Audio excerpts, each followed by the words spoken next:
రేపు మేము కూలిస్తే కనుక ఇట్లాంటి వాటిలో ఎక్కడన్నా చెరువుల్లో ఉందనో లేదా ఇదని కూలిస్తే ఈ డబ్బులు ఎవరు రిటర్న్ చేస్తాడు? చేయలేడు. అందుకోసం గవర్నమెంట్ ఒక పాలసీ తీసుకొని ఆల్రెడీ పర్మిషన్స్ వచ్చిన వాటికి ఏమైనా ఉంటే కనుక దాని జోలికి హైడ్రా వెళ్ళకూడదు అనేది చాలా కష్టంగా అది ఒక మీటింగ్లో తీసుకోవడం జరిగింది. ఆ పాలసీకి అనుగుణంగానే మేము కూడా వర్క్ చేస్తున్నాము. గతంలో ఎవరైనా పర్మిషన్ తీసుకుని ఉంటే కనుక అది అంటే ఉత్తి రియల్ ఎస్టేట్ ఫర్మ్స్కి ఎందుకు చేయాలని అంటారు కాసేపు. రియల్ ఎస్టేట్ అంటారు, ఆ వెంచర్ చాలా మంది ఇల్లులు కూడా ఉంటారు. మరి చాలా మంది ఇల్లులు కూడా చాలా మంది రియల్ ఎస్టేట్ దాంట్లో కూడా మీరు అన్నట్టు కామన్ పీపుల్ రియల్ ఎస్టేట్ ఎందుకు టార్గెట్ చేయాలంటున్నారు? మరి రియల్ ఎస్టేట్ ఈ కంపెనీ నా కంపెనీ ఎందుకు టార్గెట్ చేయాలి? చాలా మంది ఇల్లులు కూడా కట్టారు. మరి ఆ లెక్కన ఏది ఎఫ్టీఏలో కట్టిన ఇల్లులు ఉన్నాయి.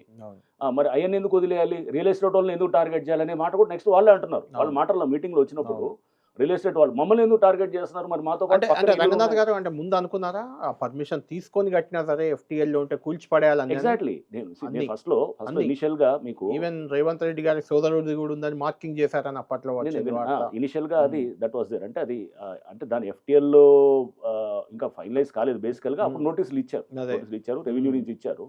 బట్ ఒక పాలసీ డెసిషన్ తీసుకున్న తర్వాత ఇలా చేస్తే గనక లక్షలాది వేలాది ఇల్లులు మనకి దుర్గం చెరువు దాంట్లో చాలా ఉన్నాయి కదా గవర్నమెంట్ ఆఫీసెస్. ఈవెన్ మీ ఆఫీస్ కూడా అందులోనే ఎఫ్టీఎల్ లో ఉందని వచ్చింది. మాది పక్కన అంటే కొంచెం లేదు కానీ మన నాలా మీద ఉన్నది, నాలా పైన ఉన్నది. సో ఇది ఎప్పుడో 1960s లో కాబట్టి దాన్ని కూర్చోలేదు కదా.